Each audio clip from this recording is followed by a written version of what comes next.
One. Well, good afternoon, everybody. This is Jim Hodson, Lanny Parcells here from Cowtown Aerocrafters, and Justin at Prop Wash. It's been a while since we've been out here and visited the YF-16. And so we're here now, and we're going to see, Lanny's going to show us around the airplane and what's been taking place. It's been a while. I'm going to step back so we get a little better view. And sorry it's taken so long to get online here, but once again, having issues with getting microphones to work and that kind of thing. So, Lanny, why don't you talk a little bit about what's been taking place here the last 2 or 3 months? Okay.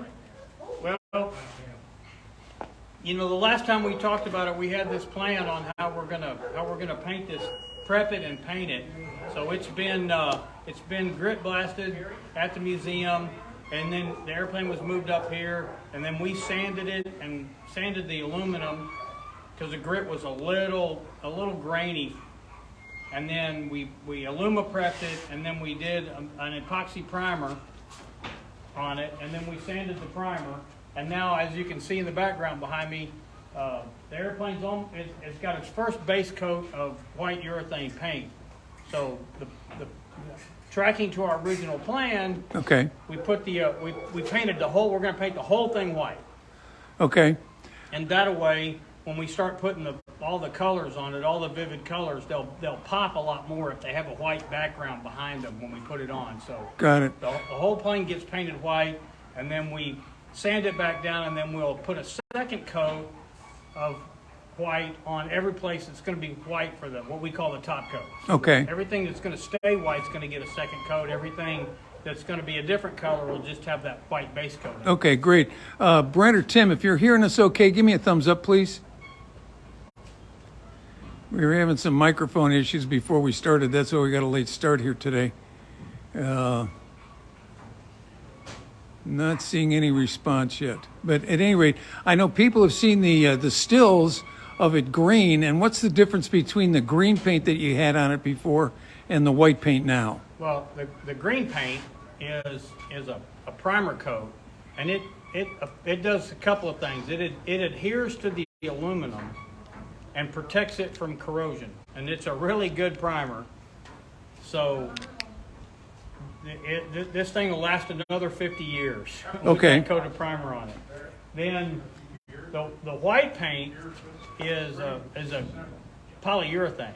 Okay. So that's almost like a plastic, right? Right. Yeah. So it's basically like you dipped it in molten plastic and then coated it real good. And it's got a good, hard, shiny finish that'll stay, even if it sits outside for several years. It'll stay glossy and pretty for a long, long time. Okay, now you're talking about the urethane, and I know that that's temperature sensitive. So does it take longer to cure because it's being warmer, or is it pretty much sets up pretty fast? Way around. Well, urethane actually cures out by a chemical process. Okay. And so it's a two-part paint. So you have a base and you have a catalyst. It's almost like fiberglass or Bondo. When you mix this stuff together, it's going to go off. Okay. It's just a matter of time. Okay. So it goes off faster when it's warmer, but it's still gonna go off even if it's still gonna go. It's above freezing. It'll still go off. Okay, good. So okay. The problem that we're having now is we're actually finally got far enough along that we're actually into the painting mode, and the temperature's coming up, and it almost goes off too fast. We have to move really quick when we start painting. Okay. Because we don't have a climate-controlled paint shop. We can't air condition it, so it cooks off pretty quick. Frank or Javier, if you're hearing us okay, please give us a thumbs up. It's working. So. Oh, did you? Yeah. Okay. So the other thing that has the recent accomplishment is we actually got the nose on it. Yes. She looks a lot better. With a jets look better when they're pointy. That's what I say. So if it looks fast, it is fast. So it's got the YF-16 contoured forward equipment bay and nose radome on it, which is, as people may remember, it's a lot smaller than the production airplane. So it's got a pointier nose with a flat, kind of a flatter bottom. The production airplanes, they actually stretched it, and I don't remember what the number is, but it seems to me like it's in the neighborhood of 10 or 12 inches. The nose got longer and it got bigger in diameter. Yeah. The APG-68 radar would fit inside the contour, which is what. Well, we took customer a 10-inch plug out of the fuselage. Yeah. So it was lengthened by at least that much. So why don't we just walk back along here? I know there was a thing that you guys were working on about the vents over here above the gun. So that configuration of those vents, all the holes were there. Those are the original YF-16 panels. And I guess when it was at Rome, they had plugged them all up so that it represented a production airplane. But those are basically the EPU, intake and exhaust vents. Okay. So in the production airplane, the EPU was on the other side of the airplane and vented out a different way. Okay. In the YF-16, obviously the EPU was in the aft equipment bay behind the cockpit. Okay. Because that's where all the vents are. Was this the same then for number 1 and number 2, or was Yeah. this different because of the gun? I don't think it's different. I think they're common. Okay. So And the other interesting thing, and we may have mentioned this before, but for the F-16 community out there, what I thought was cool about it, because I worked on F-16s for 20 years at Lockheed and General Dynamics, but the gun is actually about 4 feet further forward on the YF than it is on the production airplane. oh, it is. Okay. Yeah. So this gun muzzle casting actually fits right here on a production airplane. It's almost right below the diverter. Do you have any idea why they changed the positioning? I bet it was for creature comfort, because the pilot's heads are right there. Oh yeah. And here's the You muzzle. mean he'd so- have the muzzle right down outside of Yeah. his ear? Yeah. Yeah, I would be willing to bet it had something to do with that, and maybe CG related too. When you start putting the big radar and all the heavy equipment up in the Okay. nose, they may have needed to shift some weight back. Now I know you guys did a lot of work on the airplane once it got here. Yeah. Because we were hearing Jerry and everybody talking about you were doing more work on the airplane after what the guys did at the museum. So, what were you doing to prep the airplane prior to the base coat that you put on it first, or the undercoat? Yeah. Well, I know there were the guys issues at the with- museum. The way I describe it to a lot of our tourists that come through here is the guys at the museum did a heck of a good job doing what I called all the heavy lifting. Okay. So they basically got the primary structure back to the YF configuration. There was a lot of antenna holes cut in it, and they plugged the holes and got everything kind of reconfigured back to YF. What we ended up doing, and probably spent the first 2 months that we were working on it, doing effectively paint and body work. Okay. Kind of thing. So we were making all of those patches basically go invisible once we start putting the paint on. So we did some filling work and some Bondo work and a lot of work on fasteners. It seems kind of detailed, but there was a lot of proud fasteners. So, and some of it was from the factory. It was original stuff, but they were sticking out. And you get a piece of sandpaper on it and start sanding it. Okay. And the rivet heads that were sticking up would cut the paper in half. And so we had to go around and dress out what we called proud fasteners. They were sticking up too high. Okay. And then filling in where, the airplane there was the strakes were actually cut off of it to move it down the highway. Right. And so there was a lot of filling work to do on that to make it basically go away. Okay. We were talking earlier, and you were talking about sanding this coat down, and the issues you had with sandpaper versus the sanding cloth. Yeah. Do you want to show folks what we're talking about Okay. there? Yeah. So this particular type of urethane paint, it's difficult. In the paint and body work, they call it DA in it, where you use a orbital random sander Okay. to basically give the base coat some teeth, as they call it in the painting industry. Little micro scratches. So Right. you put the next coat on there, it's got something to get a hold of. Right.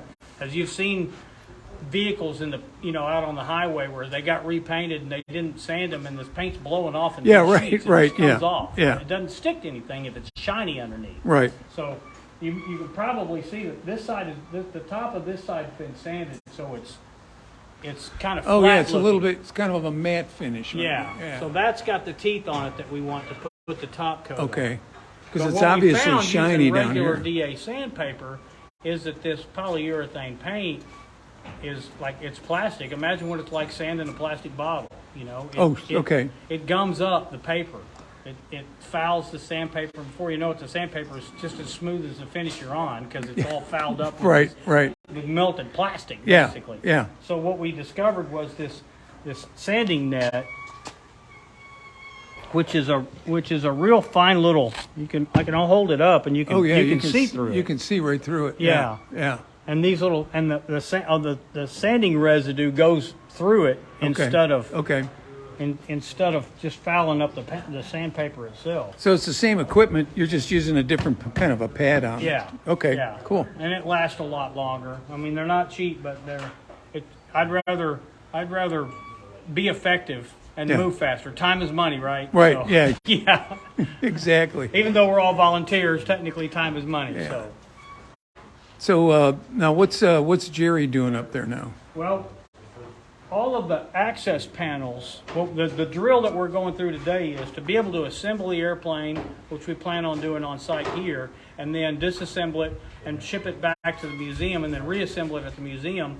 The way this airplane's put together, you have to open up a lot of access panels to put the bolts on, to put the wings on, Okay. and the horizontal Okay. stabilizers and that kind of stuff. So everything that's got to come off, we're going through and making sure all of the nut plates and the screws and everything works so that we can put it in final finish Okay.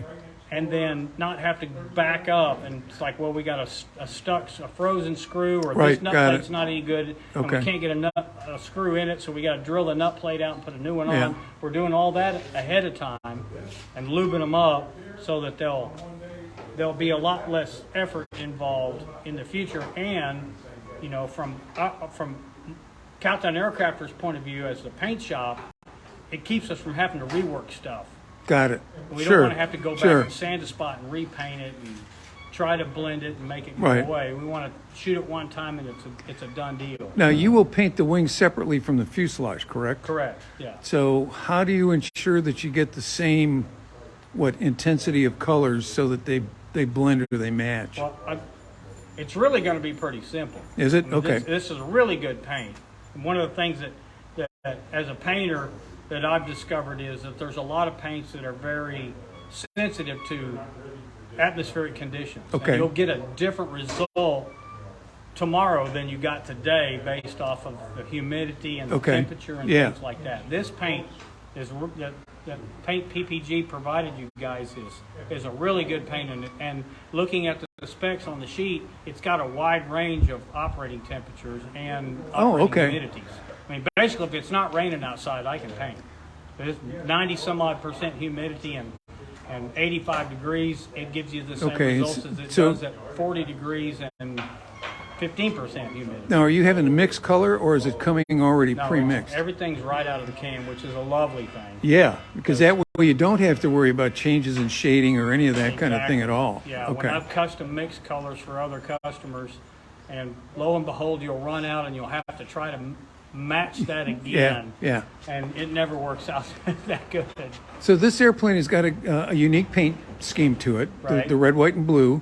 And so it has, I don't know how best to describe it, but the geometrics on this thing, some of them are going to be different with the wings on and wings off. So are you going to need to put the wings on to tape areas or tape lines? No. Okay. No, that's the cool thing about and I'm sure they picked the paint scheme based on the way the airplanes go together because Okay. the wings and the wing gap fairings Okay. are red.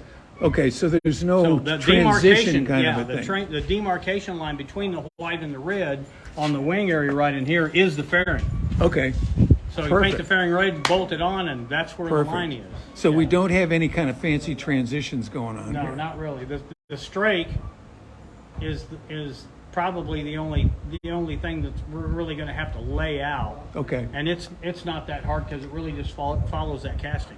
Oh, There's okay. a casted piece that runs right along this edge, that little shape, and that little shape is what's going to be red. So you can see the line right there a lot easier. So this will be white, this will be red, and it just follows all the way back. So you've already got the line on there. You're going to just tape that line and you're going to be good to go. Yep, So the cockpit is empty at this point, right? correct. and I know there's plans to fill the cockpit to restore the cockpit. Right. I don't know how involved you're going to be with that part of it, but right now it's all you're working on is the exterior of the Well, airplane. we're going to get a lot of the inside of it ready. Okay. Especially all the stuff on the inside, like it's masked off right now, but the glare shield, Right. the HUD fits, Yeah. it's the same flat black that the nose is. Okay, so- when we paint that black on the top of the nose and the canopy frame back, we'll get everything inside the cockpit that's going to be black. Well, it's still easy to get at. Yeah. Okay. Before the transparencies go in and that Perfect. kind of stuff. And my understanding is that the transparency is in work or due to be in work, or maybe David knows more about Yeah, that than. but from the debrief I got today on it, we're probably going to hear next week on when we expect to get the canopy frame, because Okay. the PPG, a different branch that's doing the transparency for this airplane, evidently it sounded to me like they've got the old transparency out and they want to give us the frame and get it cleaned up and painted and primed Okay. so that they can install the transparency and it'll be ready for that. So Okay. we'll work on the transparency while we're working on the frame. Got it. Okay.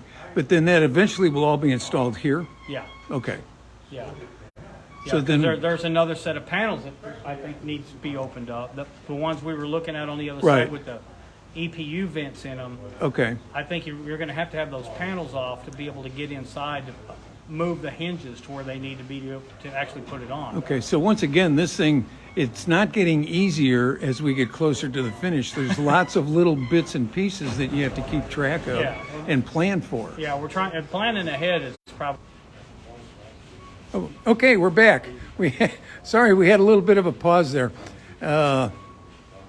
Let's see, I'm trying to read a comment here, and it's good. The paint is matching or something like that. Okay. So, at any rate, so I know we're at the museum right now trying to figure out how we're going to essentially show or store the airplane for a while until we get a permanent new location to be able to house the airplane. So we're going through a lot of things. The intent will probably be to dedicate the airplane and then find some place indoors that we can store it to protect it, because we don't want to, considering all the work that's been done to this point and all the work that you guys are doing, we don't want to park it outside and then have Channel 5 tell us there's a hailstorm coming, Right. because that would be just, Heartbreaking. yeah, at least. At a minimum. So I'm going to walk down this way, Okay. see if we can keep the signal. What else do you want to tell us about what's going on here? What has been your biggest challenge so far in this portion of it? Oh, some of it's just the size. Okay. Yeah, it does fill up your hangar, doesn't it? Well, yeah, that and when you're using a 5-inch sander and you're going to sand this whole thing, and Dave can attest to that. It takes some time to cover this whole thing with a sander. And we got one more to go. More than when you polished your AT6? Yeah, well, my AT6 was in lots of little pieces when I Oh, polished it, okay, so that okay. there was a little bit more instant gratification for that, because you could get one little part finished and boy, that looks good. Yeah. This one's like it's one big part. One big part. Yeah.